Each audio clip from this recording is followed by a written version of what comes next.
Hymns to the Night, translated by George MacDonald. Before all the wondrous shows of the widespread space around him, what living sentient thing loves not the all-joyous light, with its colors, its rays and undulations, its gentle omnipresence in the form of the wakening day? The giant world of the unresting constellations inhales it as the innermost soul of life, and floats dancing in its azure flood. The sparkling ever-tranquil stone, the thoughtful imbibing plant, and the wild burning multiform beast inhales it. But more than all, the lordly stranger with the sense-filled eyes, the swaying walk, and the sweetly closed melodious lips. Like a king over earthly nature, it rouses every force to countless transformations, binds and unbinds innumerable alliances, hangs its heavenly form around every earthly substance. Its presence alone reveals the marvelous splendor of the kingdoms of the world. Aside I turn to the holy, unspeakable, mysterious night. Afar lies the world, sunk in a deep grave. Waste and lonely is its place. In the chords of the bosom blows a deep sadness. I am ready to sink away in drops of dew and mingle with the ashes, the distances of memory, the wishes of youth, the dreams of childhood, the brief joys and vain hopes of a whole long life arise in gray garments, like evening vapor after the sunset. In other regions the light has pitched its joyous tents. What if it should never return to its children who wait for it with the faith of innocence? What springs up all at once, so sweetly boding in my heart, and stills the soft air of sadness? Dost thou also take a pleasure in us, dark night? What holdest thou under thy mantle, that with hidden power affects my soul? Precious balm drips from thy hand out of its bundle of poppies. Thou liftest the heavy-laden wings of the soul. Darkly and inexpressibly are we moved. Joy startled, I see a grave face that, tender and worshipful, inclines toward me, and amid manifold entangled locks reveals the youthful loveliness of the mother. How poor and childish a thing seems to me now the light. How joyous and welcome the departure of the day. Didst thou not only therefore, because the night turns away from thee, thy servants, you now strew in the gulfs of space those flashing globes to proclaim, in seasons of thy absence, thy omnipotence and thy return, more heavenly than those glittering stars? We hold the eternal eyes which the night hath opened within us. Farther they see than the palest of those countless hosts, needing no aid from the light. They penetrate the depths of a loving soul that fills a loftier region with bliss ineffable. Glory to the Queen of the world, to the great prophet, of the holier worlds, to the guardian of blissful love. She sends thee to me, thou tenderly beloved, the gracious son of the night. Now am I awake, for now am I thine and mine. Thou hast made me know the night, and brought her to me to be my life.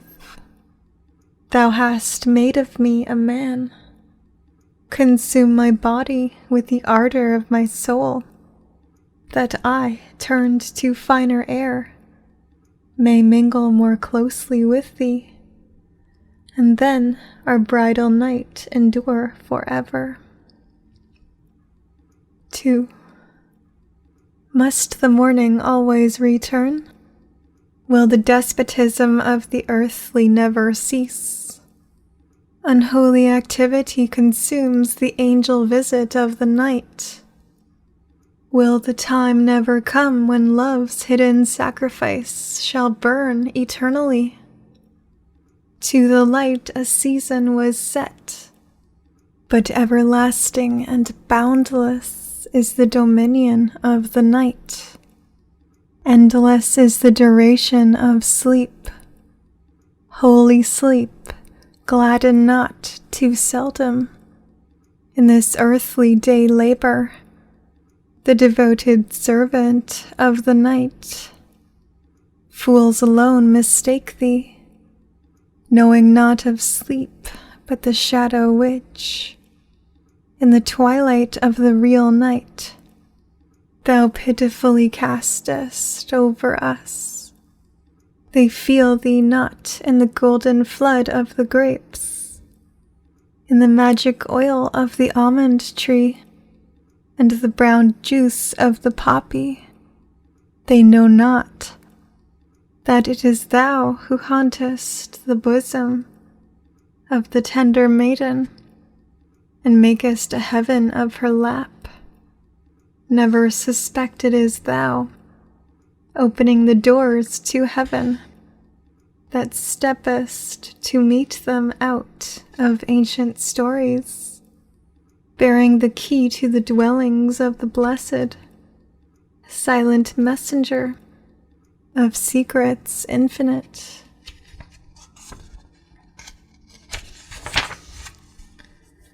3. Once when I was shedding bitter tears, when dissolved in pain, my hope was melting away, and I stood alone by the barren mound, which in its narrow dark bosom hid the vanished form of my life, lonely as never yet was lonely man, driven by anxiety unspeakable, powerless, and no longer anything but a conscious misery, as there I looked about me for help, unable to go on or to turn back, and clung to the fleeting, extinguished life with an endless longing. Then out of the blue distances from the hills of my ancient bliss came a shiver of twilight, and at once snapped the bond of birth, the chains of the light. Away fled the glory of the world, and with it my mourning. The sadness flowed together into a new, unfathomable world. Thou, soul of the night, heavenly slumber, didst come upon me. The region gently upheaved itself. Over it hovered my unbound, newborn spirit. The mound became a cloud of dust, and through the cloud I saw the glorified face of my beloved. In her eyes eternity reposed. I laid hold of her hands, and the tears became a sparkling bond that could not be broken. Into the distance swept by like a tempest, thousands of years. On her neck I welcomed the new life with ecstatic tears. Never was such another dream. Then first and ever since I hold fast an eternal, unchangeable faith in the heaven of the night and its light, the beloved. For now I know when will come the last morning, when the light no more scares away the night and love, when sleep shall be without waking, and but one continuous dream. I feel in me a celestial exhaustion. Long and weariful was my pilgrimage to the Holy Grail, and crushing was the cross, the crystal wave which, imperceptible to the ordinary sense, springs in the dark bosom of the mound against whose foot breaks the flood of the world. He who has tasted it, he who has stood on the mountain frontier of the world and looked across into the new land, into the abode of the night, verily he turns not again into the tumult of the world, into the land where dwells the light in ceaseless unrest. On those heights he builds for himself tabernacles of peace, there longs and loves and gazes across, until the welcomest of all hours draws him down into the waters of the spring. Afloat above remains what is earthly, and is swept back in storms, but what became holy by the touch of love runs free through hidden ways to the region beyond, where like odors it mingles with love asleep. Still wakest thou, cheerful light, the weary man to his labor, and into me pourest gladsome life. But thou whilest me not away from memory's moss-grown monument. Gladly will I stir busy hands everywhere behold where thou hast need of me. Be praised the rich pomp of thy splendor. Pursue unwearied the lovely harmonies of thy skilled handicraft. Gladly contemplate the clever pace of thy mighty radiant clock. Explore the balance of the forces and the laws of the wondrous play of countless worlds and their seasons. But true to the night remains my secret heart, and to creative love her daughter. Canst thou show me a heart eternally true? Has thy sun friendly eyes that know me? Do thy stars lay hold of my longing hand? Do they return me the tender pressure of the caressing word? Was it thou bedeck them with colors and a flickering outline? Or was it she who gave to thy jewels a higher, a dearer significance? What delight, what pleasure offers thy life to outweigh the transports of death? Wears not everything that inspirits us the livery of the night? Thy mother, it is she brings thee forth, and to her thou owest all thy glory. Thou wouldst vanish into thyself. Thou wouldst dissipate in boundless space, if she did not hold thee fast, if she swaddled thee not, so that thou grewest warm and flaming, gavest birth to the universe. Verily I was before thou wast. The mother sent me with sisters to inhabit thy world, to sanctify it with love, that it might be an ever-present memorial, to plant it with flowers unfading. As yet they have not ripened, these thoughts divine. As yet is there small trace of our coming apocalypse. One day thy clock will point to the end of time, and then thou shalt be as one of us, and shalt, full of ardent longing, be extinguished and die. I feel in me the close of thy activity. I taste heavenly freedom and happy restoration.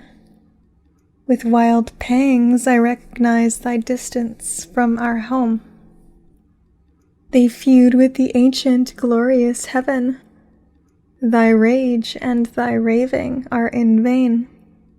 Inconsumable stands the cross, victory flag of our race. Over I pilgrim, where every pain, zest only of pleasure, shall one day remain. Yet a few moments, then free am I, and intoxicated, in love's lap lie. Life everlasting lifts wave-like at me. I gaze from its summit down after thee. O sun, thou must vanish. Yon hillock beneath, a shadow will bring thee, thy cooling wreath. O draw at my heart, love, draw till I'm gone, that fallen asleep I still may love on. I feel the flow of death's youth-giving flood. To balsam and aether it changes my blood. I live all the daytime in faith and in might, and in holy rapture I die every night. 5. In ancient times an iron fate lorded it, with dumb force over the widespread families of men. A gloomy oppression swathed their ancient souls. The earth was boundless, the abode of the gods and their home. From eternal ages stood its mysterious structure. Beyond the red hills of the morning, in the sacred bosom of the sea, dwelt the sun, the all-enkindling, live luminary. An aged giant upbore the happy world. Prisoned beneath mountains lay the firstborn sons of Mother Earth, helpless in their destroying fury against the new, glorious race of gods and their kindred glad-hearted men. Ocean's dusky green abyss was the lap of a goddess. In the crystal grottos reveled a wanton folk. Rivers, trees, flowers, and beasts had human wits. Sweeter tasted the wine poured out by youth impersonated. A god was in the grape clusters, a loving, motherly goddess upgrew in the full golden sheaves. Love's sacred carousel was a sweet worship of the fairest of the goddesses. Life revealed through the centuries like one springtime, an ever-variegated festival of the children of, and of the dwellers of the earth. All races childlike adored the ethereal, thousandfold flame, as the one sublimest thing in the world. It was but a fancy, a horrible dream shape, that fearsome to the merry tables strode and wrapped the spirit in wild consternation. The gods themselves your counsel knew, nor showed, to fill the stifling heart with consolation. Mysterious was the monster's pathless road. whose rage would heed no prayer and no oblation. 'Twas death who broke the banquet up with fears, with anguish, with dire pain and bitter tears, eternally from all things here disparted, that sway the heart with pleasure's joyous flow, divided from the loved whom broken-hearted vain longing tosses and unceasing woe, in a dull dream to struggle faint and thwarted, seemed all was granted to the dead below. Broke lay the merry wave of human glory on death's inevitable promontory. With daring flight aloft thought's pinions sweep, the horrid thing with beauty's robe men cover. A gentle youth puts out his torch to sleep. Sweet comes the end like moaning lute of lover. Cool shadow floods o'er melting memory creep. So sang the song, for misery was the mover. Still undeciphered lay the endless night, the solemn symbol of a far-off might. The old world began to decline. The pleasure garden of the young race withered away. Up into opener regions and desolate, forsaking his childhood, struggled the growing man. The gods vanished with their retinue. Nature stood alone and lifeless. Dry number and rigid measure bound her with iron chains. As into dust and air the priceless blossoms of life fell away in words obscure. Gone was wonder-working faith, and its all-transforming, all-uniting angel comrade, the imagination. A cold north wind blew unkindly over the torpid plain, and the wonderland first froze, then evaporated into aether. The far depths of heaven filled with flashing worlds. Into the deeper sanctuary, into the more exalted region of the mind, the soul of the world retired with her powers, there to rule until the dawn should break of the glory universal. No longer was the light the abode of the gods, and the heavenly token of their presence. They cast over them the veil of the night. The night became the mighty womb of revelations. Into it the gods went back and fell asleep to go abroad in new and more glorious shapes over the transfigured world, among the people which, untimely ripe, was become of all the most scornful and insolently hostile to the blessed innocence of youth appeared the new world, in guise never seen before, in the song-favoring hut of poverty, a son of the first maid and mother, the eternal fruit of mysterious embrace, the foreseeing, rich blossoming wisdom of the East at once recognized, the beginning of the new age. A star showed it the way to the lowly cradle of the king. In the name of the far-reaching future, they did him homage with luster and odor, the highest wonders of nature. In solitude the heavenly heart unfolded itself to a flower chalice of almighty love, upturned to the supreme face of the Father, and resting on the bliss-boding bosom of the sweetly solemn Mother. With deifying fervor, the prophetic eye of the blooming child beheld the years to come, foresaw untroubled over the earthly lot of his own days, the beloved offspring of his divine stem. Ere long the most childlike souls by true love marvelously possessed gathered about him. Like flowers sprang up a strange new life in his presence. Words inexhaustible and the most joyful fell like sparks of a divine spirit from his friendly lips. From a far shore came a singer, born under the clear sky of Hellas to Palestine, and gave up his whole heart to the marvelous child.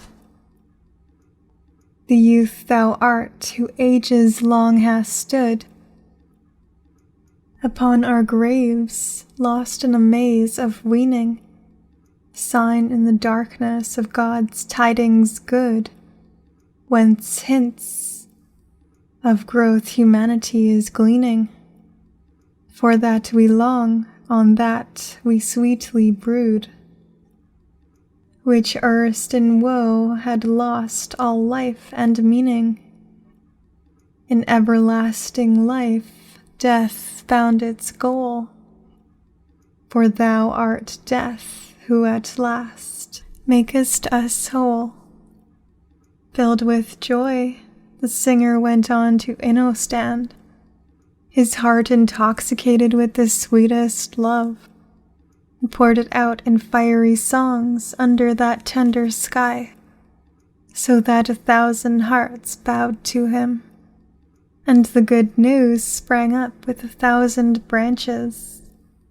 Soon after the singer's departure, his precious life was made a sacrifice for the deep fall of man. He died in his youth, torn away from his loved world, from his weeping mother and his trembling friends. His lovely mouth emptied the dark cup of unspeakable wrongs. In horrible anguish, the birth of the new world drew near. Hard he wrestled with the terrors of old death. Heavy lay the weight of the old world upon him. Yet once more he looked kindly at his mother. Then came the releasing hand of the love eternal, and he fell asleep. Only a few days hung a deep veil over the roaring sea, over the quaking land. Countless tears wept his loved ones. The mystery was unsealed. Heavenly spirits heaved the ancient stone from the gloomy grave. Angels sat by the sleeper, sweetly outbodied from his dreams, awaked in new godlike glory. He clomb the limits of the newborn world, buried with his own hand the old corpse in the forsaken cavity, and with hand almighty laid upon it the stone which no power shall again upheave. Yet weep thy loved ones over thy grave tears of joy, tears of emotion, tears of endless thanksgiving. Ever afresh with joyous start, they see thee rise again, and themselves with thee. Behold thee weep with soft fervor on the blessed bosom of thy mother. Walk in thoughtful communion with thy friends, uttering words plucked as from the tree of life. See thee hasten full of longing into thy father's arms, bearing with thee youthful humanity and the inexhaustible cup of the golden future. Soon the mother hastened after thee in heavenly triumph. She was the first with thee in the new home. Since then long ages have flowed past, and in splendor ever increasing have bestirred thy new creation, and thousands have out of pangs and tortures followed thee, filled with faith and longing and truth, and are walking about with thee and the heavenly Virgin. In kingdom of love minister in the temple of heavenly death, and forever thine. Uplifted is the stone, and all mankind is risen. We all remain thine own, and vanished is our prison. All troubles flee away before thy golden cup, for earth nor life can stay when with our Lord we sup. To the marriage death doth call, no virgin holdeth back. The lamps burn lustrous all, of oil there is no lack. Would thy far feet were walking the echoes of our street, and that the stars were making signal with voices sweet.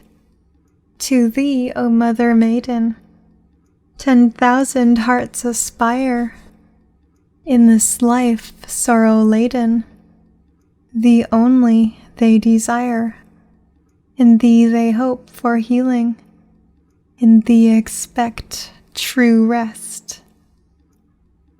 When thou, their safety sealing, shall clasp them to thy breast, with disappointment burning, who made in hell their bed, at last from this world turning, to thee have looked and fled.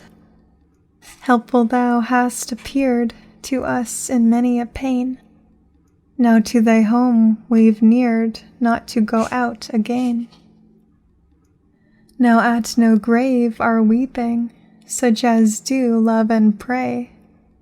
The gift that love is keeping from none is taken away. To soothe and quiet our longing, night comes and stills the smart. Heaven's children round us thronging, watch and ward our heart. Courage, for life is striding to endless life along. The sense in love abiding grows clearer and the more strong. One day the stars, down dripping, shall flow in golden wine. We of that nectar sipping, as living stars will shine. Free from the tomb emerges love to die nevermore. Fulfilled life heaves and surges, a sea without a shore. All night, all blissful leisure, one jubilating ode, and the sun of all our pleasure, the countenance of God. 6. Longing for death, into the bosom of the earth, out of the light's dominions. Death's pains are but the bursting forth of glad departure's pinions. Swift in the narrow little boat, swift to the heavenly shore we float. Blessed be the everlasting night, and blessed the endless slumber. We are heated with the day too bright, and withered up with cumber. We're weary of that life abroad. Come, we will now go home to God. Why longer in this world abide? Why love and truth here cherish? That which is old is set aside. For us the new may perish. Alone he stands and sore downcast, who loves with pious warmth the past. The past where yet the human spirit in lofty flames did rise, where men the Father did inherit his countenance recognize, and in simplicity made ripe, many grew like their archetype.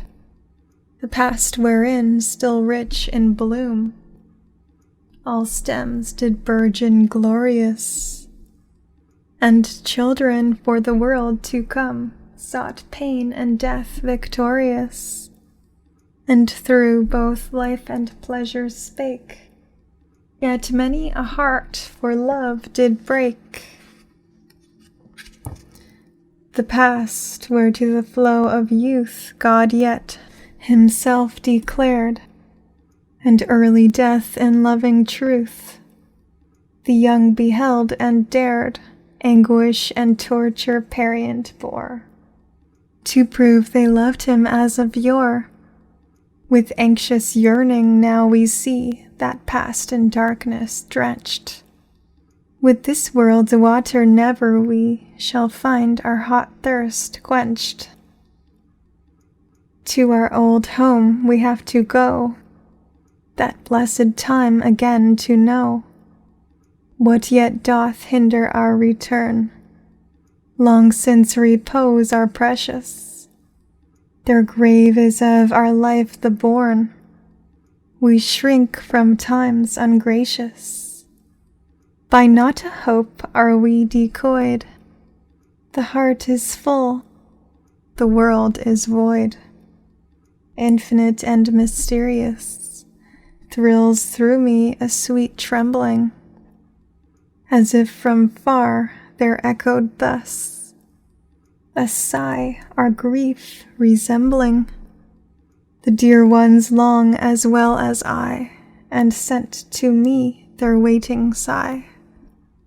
Down to the sweet bride and away to the beloved Jesus. Courage, the evening shades grow gray, of all our griefs to ease us. A dream will dash our chains apart, and lay us on the Father's heart.